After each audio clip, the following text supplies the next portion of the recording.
हरिवीरैंचि सुराधिप पूजितं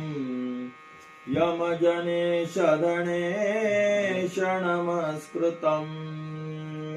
हरिवीरैंचि सुराधिप पूजितं यमजनेश धनेश नमस्कृतम् त्रिनयनं भुवनात्रितयाधिपम् भजत रे मनुजा गिरिजापतिम् त्रिनयनं भुवनात्रितयाधिपम् भजत रे मनुजा गिरिजापतिम् पदच्छेद हरिवीरांची सुराधिप पूजितं यमजनेश धनेश नमस्कृतं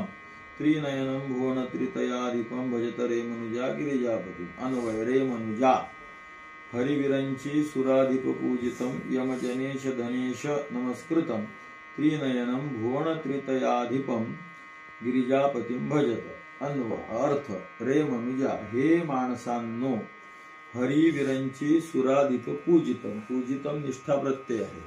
हरी म्हणजे विष्णू वीरांची म्हणजे ब्रह्मदेव सुराधिप म्हणजे इंद्र सूर म्हणजे देव आणि त्यांचे अधिप म्हणजे स्वामी कोण आहेत मग इंद्र यांच्याकडून पूजल्या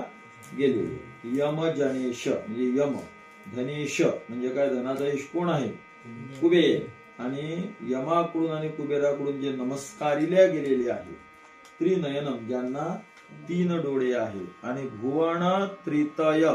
तीन भुवन आणि त्याचे अधिप म्हणजे स्वामी आहे असे असणारे कोणते